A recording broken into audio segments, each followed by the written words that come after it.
ಯಾವ ಬಸವಣ್ಣ ಸಮತಾವಾದವನ್ನು ಬಿತ್ತಿ ಸಮಾಜವಾದವನ್ನು ತಂದು ಇವತ್ತು ಎಲ್ಲರೂ ಕೂಡ ಸಮಾನರು ಅನ್ನುವಂಥ ಸಂದೇಶ ಸಾರಿದ ಬಸವಣ್ಣನ ನಾಡಿನಲ್ಲಿ ಈ ಕ್ಷೇತ್ರದಲ್ಲಿ ಆ ಕಾರ್ಯ ಆಗ್ತಾ ಇದೆ.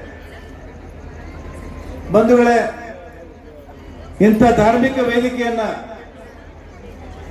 ರಾಜಕೀಯವಾಗಿ ನಾವು ದುರುಪಯೋಗ ಮಾಡಿಕೊಳ್ಬಾರ್ದು. ಇಲ್ಲಿ ಬಂದಂಥವ್ರು ನಾವೆಲ್ಲರೂ ಭಕ್ತಿಯಿಂದ, ಪ್ರೀತಿಯಿಂದ, ವಿಶ್ವಾಸದಿಂದ ಪೂಜ್ಯರ ದರ್ಶನ ಪಡೆದು ನಿಮ್ಮೆಲ್ಲರನ್ನ ಭೇಟಿ ಮಾಡಿ ಅವರ ಆಶೀರ್ವಾದ ತಗೊಂಡು ಮನೆಗೆ ಹೋಗಲಿಕ್ಕೆ ಬಂದಿದ್ದೇವೆ.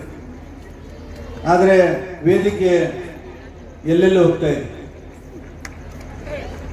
ಇವತ್ತು ನಾನು ಉಮೇಶ್ ಜಾಧವ್ ಸಾಹೇಬ್ರಿಗೆ ಹೇಳ್ತೀನಿ, ತಾವು ಸಂಸದರಾಗಿದ್ದೀರಿ.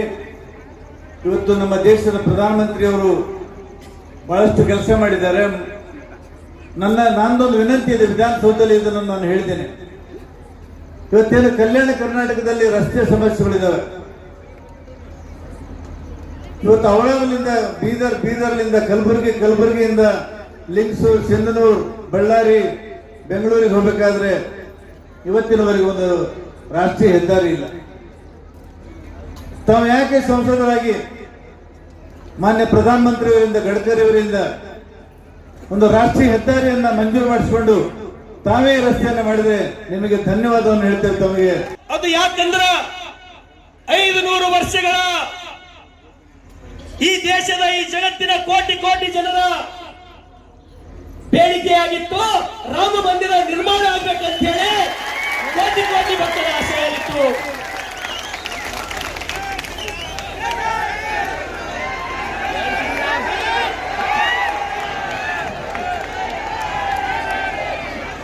ರಾಮ ಮಂದಿರ ನಿರ್ಮಾಣ ತಿಂಗಳಿಲ್ಲ, ದಿನಗಳಿಲ್ಲ, ಕೆಲವೇ ಗಂಟೆಗಳಲ್ಲಿ ರಾಮ ಮಂದಿರ ನಿರ್ಮಾಣದ ಕಾರ್ಯ. ಬಂಧುಗಳೇ, ರಾಮ ಇವತ್ತು ತ್ಯಾಗ ಅಂದ್ರೆ ರಾಮ. ಸೇವಕನಾಗಿ ನಾವು ಕಾರ್ಯ ನಿರ್ಕೊಂಡು ಹೋಗ್ತೇವೆ. ಅದರ ಹಾಗೆ ನಾವೆಲ್ಲ ನೋಡ್ಬೋದು, ಇವತ್ತ ಒಳ್ಳೆಯಾದಂತ ಮಾತುಗಳು ಇವತ್ತು ನಮ್ಮ ಶರಣಣ್ಣವ್ರು ಹೇಳ್ಯಾರ.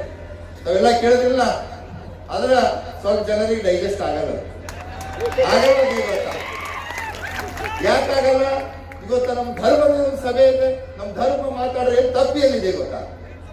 ಏನ್ ತಪ್ಪಿದೆ? ರಾಮನ ಬಗ್ಗೆ ಮಾತಾಡೋದು ತಪ್ಪಿದೆ ಗೊತ್ತಾ? ಈ ಕಡೆ ಜನರಿಗೆ ಆಗಲ್ಲ. ಈ ಬೇರೆ ಪಕ್ಷ ಇವತ್ತು ಯಾವುದು ಮಾತಾಡೋದಕ್ಕಿಲ್ಲ. ಆದ್ರೆ ನಮ್ದ ಧರ್ಮ ಸಭೆ ಇದೆ ಗೊತ್ತಾ? ನಮ್ಮ ಧರ್ಮ ಬಗ್ಗೆ ಮಾತಾಡಕ ಎಲ್ಲರಿಗೆ ಹಕ್ಕಿದೆ ಗೊತ್ತಾ?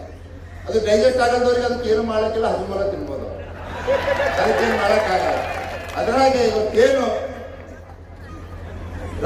ನಮ್ಮ ಏನು ಇವತ್ತು ಅಯೋಧ್ಯದಲ್ಲಿ ಶ್ರೀರಾಮನ ಮೂರ್ತಿ ಪ್ರತಿಷ್ಠಾಪನೆ, ಈ ಒಂದು ಕಾರ್ಯಕ್ರಮ ಇಡೀ ದೇಶ ಅಲ್ಲ, ವಿಶ್ವದಲ್ಲೇ ಈ ಒಂದು ಕಾರ್ಯಕ್ರಮ ಎಲ್ಲರೂ ಮಾಡ್ಬೇಕಂತ ನಮ್ಮ ನರೇಂದ್ರ ಮೋದಿ ಅವರು ಇದು ಮಾಡಿದಾರ.